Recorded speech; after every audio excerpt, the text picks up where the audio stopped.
బండిలో పెట్రోల్‌కి, చాయ్‌లో చక్కెరకి లింక్ ఏంటి? ఖచ్చితంగా ఈ రెండిటికి మధ్య లింక్ ఉంది. బండిలో పెట్రోల్ కాస్ట్ తగ్గుతుంది అన్నారు. కానీ చాయ్‌లో చక్కెర కాస్ట్ కూడా పెరిగిపోతోంది. అసలు ఏం జరుగుతోంది దేశంలో? ఒక్కసారి చూసే ప్రయత్నం చేద్దాం. గత కొంతకాలంగా మనం ఒక వార్త వింటున్నాం. రిటైల్ చక్కెర ధర పెరిగే అవకాశం ఉంది. మనం విదేశాల నుంచి చక్కెర దిగుమతి చేసుకోబోతున్నాం అనే వార్త హల్చల్ చేస్తోంది. ఒకవైపు ప్రభుత్వం చెప్తూ ఉంది, ఇప్పుడే కాదు మన దగ్గర సరిపడా చక్కెర నిల్వలున్నాయి, కొంత టైం పడుతుంది, కానీ అప్పటికి కూడా మేము ప్రిపేర్డ్గా ఉన్నాం, వేరే దేశాల నుంచి డ్యూటీ ఫ్రీ చక్కెరకి కూడా మేము అనుమతిస్తున్నామని కేంద్ర ప్రభుత్వం ఒకవైపు చెప్తూనే ఉంది. కానీ మార్కెట్లో చక్కెర ధరలు కనీసం 10 నుంచి 12 రూపాయలు పెరిగి మనకి కనిపించడం కూడా ప్రధానంగా మనం చూస్తున్నాం. ఇది కేవలం ఈ వార్తల్లాంటివి చూసి చక్కెర ధర ఎక్కువగా కొనేయడం వల్ల చక్కెర ధర పెరుగుతోందా, లేకపోతే నిజంగానే క్రైసిస్ ఉందా అనేది మనకి ఖచ్చితంగా తెలిసే పరిస్థితి ప్రస్తుతానికి లేదు. అయితే ఈ మధ్య కాలంలో పార్లమెంట్ సమావేశాల్లో ఒక ప్రశ్నకి సమాధానంగా కేంద్రం ఏం చెప్పిందంటే, ఎఫ్సిఐ రైతుల దగ్గర నుంచి ధాన్యం కొనుగోలు చేస్తుంది కదా, ఆ ధాన్యంలో కొంతవరకు ఈ ఇథనాల్కి తరలిస్తున్నట్టుగా కేంద్రం స్వయంగా పార్లమెంట్లోనే అంగీకరించిన పరిస్థితి. దట్టు ఏం చెప్పిందంటే కేంద్ర ప్రభుత్వం, ఈ ఎఫ్సిఐ నుంచి మేము ఏదైతే కొనుగోలు చేస్తున్నామో దాంట్లో 40% తక్కువకే ఈ ఇథనాల్ డిస్టిలరీస్కి ధాన్యాన్ని ఇస్తున్నామని చెప్తోంది. ధాన్యం సేకరణకి కేంద్ర ప్రభుత్వం ఈ సంవత్సరం 65,695 కోట్ల రూపాయలు ఖర్చు పెట్టింది. ఈ లెక్కను చూసుకుంటే కేజీకి 38 రూపాయలు పడింది అంటారు కొంతమంది, లేదు 44 రూపాయల వరకు పడింది ఈ ధాన్యాన్ని సేకరించడానికి అని చెప్తారు. అయితే ఈ కాస్ట్లో మిల్లింగ్, దాంతోపాటు నిల్వ చేయడం, ఇదంతా కూడా ఇంక్లూడ్ అయిందనమాట. 38 రూపాయల నుంచి 44 రూపాయలు కిలో పడింది. ఈ విధంగా కేంద్ర ప్రభుత్వం ధాన్యాన్ని సేకరించడానికి, నిల్వ పెట్టుకోవడానికి. కానీ ఈ ఇథనాల్ డిస్టిలరీస్కి కేవలం 23 రూపాయలు కేజీ చొప్పున అమ్మారు. ఇలా ఎందుకు అమ్మారు? ఇది ఫుడ్ సెక్యూరిటీని ఛాలెంజ్ చేయడం కదా, ఫ్యూయల్ సెక్యూరిటీ కోసం ఫుడ్ సెక్యూరిటీని ఛాలెంజ్ చేస్తారా అనేది కూడా చాలామంది ప్రతిపక్షాలు విమర్శిస్తున్న పరిస్థితి. అయితే దీనికి కేంద్రం ఏం చెప్తోంది? ప్రధానంగా మేము బియ్యంగా ఉన్న ధాన్యాన్ని మేము అమ్మట్లేదు, కేవలం నూకల్ని మాత్రమే అమ్ముతున్నాం. ప్రతి చోట కూడా ఒక 15 to 25% వరకు బియ్యంలో నూకలు కలుస్తూ ఉంటాయి. అలాంటి నూకల్ని మాత్రమే 40% తక్కువకి మేము అమ్మాము ఇథనాల్ డిస్టిలరీస్కి అనేది కేంద్ర ప్రభుత్వం చెప్తున్న మాట. మొత్తానికైతే బియ్యం డిస్టిలరీస్కి ఇవ్వడం అనేది వాస్తవం. దట్టు కూడా మినిమం సపోర్ట్ ప్రైస్ తోటి రైతుల దగ్గర ఈ స్థాయి ధాన్యం సేకరించి దాన్ని మిల్లింగ్ చేసి దాన్ని స్టోర్ చేసి ఆ తర్వాత ఎందుకు డిస్టిలరీస్కి అమ్ముతున్నారు? ఈ డబ్బంతా కూడా ఒక ట్యాక్స్ పేయర్ నుంచి వచ్చిన డబ్బే కదా అనేది ప్రధానమైన ప్రశ్న. ప్రతిపక్షాలు కూడా ఇదే అంశాన్ని లేవనెత్తుతున్నాయి. సో ఓవరాల్గా ఇక్కడికి మనకు తెలుస్తున్నది ఏంటి? చెరుకు విషయంలో కూడా కేంద్ర ప్రభుత్వం అదే చెప్తోంది. మేము చెరుకు లేకపోతే చక్కెర ధరలు పెరిగిపోవడానికి ప్రధాన కారణం ఈ ఇథనాల్ బ్లెండ్ పెట్రోల్ కారణం కాదు. దీనికి ప్రధానమైన కారణం ఒకటి, కర్ణాటక, మహారాష్ట్ర లాంటి చోట్ల దిగుబడి తగ్గడం, దాంతోపాటు వాతావరణ పరిస్థితులు, నీళ్లు లేకపోవడం. ఈ థర్డ్ రీజన్గా ఈ బ్లెండ్ అనేది కేంద్ర ప్రభుత్వం చెప్తున్న మాట. అయితే ఈ మొత్తంలో వాస్తవం ఏంటి అంటే, ఒకటి చక్కెర ధర పెరగడం అనేది, రెండు ఎఫ్సిఐ సేకరించిన ధాన్యంలో తక్కువ ధరకి ఇథనాల్ ఫ్యాక్టరీలకు అమ్మడం అనేది మాత్రం నిజం అనేది కేంద్ర ప్రభుత్వం కూడా అంగీకరిస్తోంది అనేది ఇక్కడ ప్రధానమైన పాయింట్. అయితే మనం మొదట చెప్పుకున్నట్టుగా ఈ ఈ20 బ్లెండ్ వచ్చిన తర్వాత చాలా వరకు పెట్రోల్ ధర తగ్గుతుంది అని చెప్పారు. కానీ తగ్గుతోందా? లేదు. ఈ20 తీసుకొచ్చిన ప్రధానమైన రీజన్ ఏంటి? మనం విదేశాల నుంచి పెద్ద ఎత్తున ముడి చమురుని దిగుమతి చేసుకుంటున్నాం. దాని బిల్ చాలా ఎక్కువగా ఉంటుంది, మన ఫారిన్ కరెన్సీ ఎక్కువ ఖర్చు అయిపోతుంది. దాన్ని తగ్గించుకోవడం కోసం అని చెప్పి మనం ఇథనాల్ బ్లెండ్స్ అమలు చేస్తున్నాం అని చెప్తున్నారు.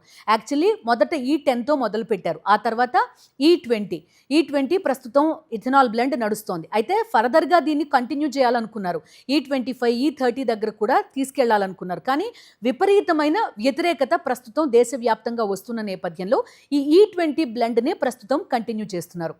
ఆఖరికి ప్రధాని చీఫ్ ఎకనామిక్ అడ్వైజర్ కూడా ఒక మాట అన్నారు, కేవలం ఈ20 బ్లెండ్ మాత్రమే కాదు, ఈ10 బ్లెండ్ కూడా వినియోగదారుడికి అందుబాటులో ఉండాలి. పర్టిక్యులర్గా ఎందుకు? మన దగ్గర చాలా వరకు పాత వెహికల్స్ యూజ్ చేస్తున్నాం, అది ఈ20 బ్లెండ్ని సపోర్ట్ చేయదు.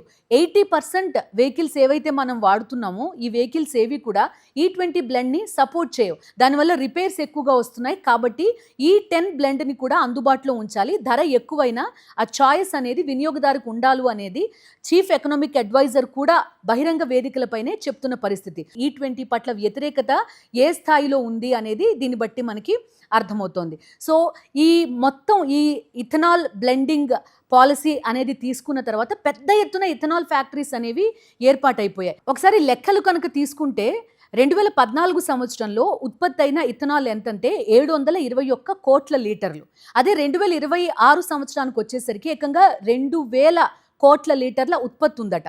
అంటే మన అవసరానికంటే మించి 700 కోట్ల లీటర్ల సర్ప్లస్ ఇథనాల్ మన దగ్గర ఉంది. ఇంత స్థాయిలో ఇథనాల్ ఎక్కడి నుంచి వచ్చిందంటే ఈ పాలసీ తీసుకోవడానికంటే ముందే పెద్ద ఎత్తున ఇథనాల్ ఉత్పత్తి ఫ్యాక్టరీస్కి అనుమతి ఇచ్చారు. పుట్టగొడుగులా ఇథనాల్ ఉత్పత్తి ఫ్యాక్టరీస్ అన్నీ కూడా వెలిసాయి. వాళ్ళకి క్యాపిటల్ కావాలి, దీనికోసం పెద్ద ఎత్తున బ్యాంక్ లోన్స్ పెట్టారు. సో ఇప్పుడు ఇథనాల్ బ్లెండింగ్ పాలసీ అనేది E20 దగ్గరే ఆగిపోయింది. ఈ బ్లెండ్ కనుక పర్సంటేజ్ పెరుగుతూ వెళ్తున్న కొద్దీ ఈ ఇథనాల్ ఫ్యాక్టరీల ఉత్పత్తి పెరుగుతూ వెళ్ళేది, వాళ్ళు బ్యాంకుకి చెల్లించే మొత్తం కూడా పెరుగుతూ వెళ్ళేది. కానీ ఇక్కడ E20 దగ్గర ఆగిపోయింది. మరి ఆ ఫ్యాక్టరీలన్నీ ఏమైపోవాలి? అందుకోసం అని చెప్పి ఇక్కడ నుంచి పెద్ద ఎత్తున చెరకుతో పాటుగా దాంతోపాటు ఇక్కడ FCI సేకరించిన ధాన్యాన్ని బియ్యంగా మార్చిన తర్వాత నూకల్నే ఇస్తున్నామని ప్రభుత్వం చెప్తున్నప్పటికీ ఓవరాల్గా దాన్ని కూడా కొంతవరకు ఇథనాల్ ఫ్యాక్టరీస్కి అప్పచెప్తున్నారు. సో ఒక భయంకరమైన లూప్లో పడిపోయిందన్నమాట ఇప్పుడు ఓవరాల్గా ఇథనాల్ బ్లెండింగ్ పాలసీ అనేది. ఇది ఎక్కడికి వెళ్తుంది? మనం పెట్రోల్ ధరలు తగ్గుతాయి అని అనుకుంటే పెట్రోల్ ధర తగ్గకపోగా ఒకవైపు చక్కెర ధర పెరుగుతోంది. దాంతోపాటుగా 80% ఆఫ్ ఇండియా ఇది ఫుడ్ సెక్యూరిటీ ప్రోగ్రామ్ మీదే జీవిస్తోంది అనేది కూడా ఒక అంకె. కేవలం మన చుట్టుపక్కల ఉన్నవాళ్ళు మనం ఎవరం కొనట్లేదు కదా, లేకపోతే మనం ఎవరం ఈ రేషన్ బియ్యం పైన ఆధారపడట్లేదు కదా, కాబట్టి ఇబ్బంది లేదనుకోవచ్చు. కానీ ప్రభుత్వం ఇచ్చే రేషన్ బియ్యం పైన ఆధారపడి బతికే వాళ్ళ సంఖ్య దేశంలో 80% పైగా ఉంది అనేది ఒక లెక్క. కానీ మొత్తానికి రేషన్ బియ్యం అమలు చేస్తున్న రీజన్ కూడా అదే కదా, ఎందుకంటే ఫుడ్ సెక్యూరిటీ ఇస్తున్నామని చెప్పడానికే రేషన్ బియ్యం అమలు చేస్తున్నారు.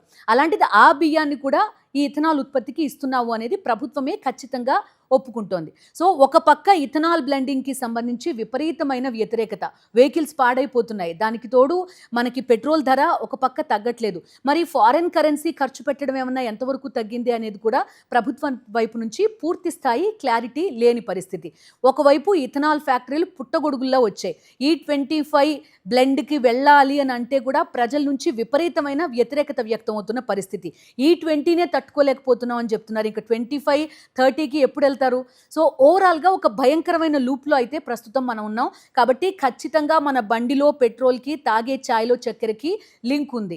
ఈ బండిలో పెట్రోల్ ధర తగ్గకపోగా ఈ చక్కెర ధర కూడా రాబోయే రోజుల్లో పెరిగే అవకాశం ఉంది అని చెప్తున్నారు. పానిక్ బయింగ్ అవసరం లేదు, కానీ పండగల సీజన్ రావడం, దానికి తోడు కొంత ఈ చక్కెర ధరలు పెరుగుతాయి అనే అంశం తెరపైకి రావడం అనేది కొంతవరకు మొత్తానికి ప్రజల్లో ఆందోళన కలిగిస్తున్న మాట మాత్రం ఖచ్చితంగా వాస్తవం.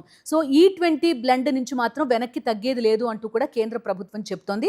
మరి ఫ్యూచర్లో ఏం జరుగుతుంది? మా నెక్స్ట్ ఉద్యమం కంప్లీట్గా E20 బ్లెండ్ పైనే ఉంది అని కొన్ని రాజకీయ పక్షాలు కూడా చెప్తున్న పరిస్థితి. సో ఇది ఎక్కడికి దారితీస్తుంది అనేది ప్రధానంగా చూడాలి. పార్లమెంట్ సమావేశాల సందర్భంగా ఇచ్చిన డేటా ప్రకారం చూసుకున్నప్పటికీ కూడా ఓవరాల్గా ఈ E20 బ్లెండ్ అనేది తీవ్ర వ్యతిరేకతకి కారణమవుతోంది అనేది మాత్రం వాస్తవం. సో కేంద్ర ప్రభుత్వం ఏం చేస్తుంది అనేది చూడాలి.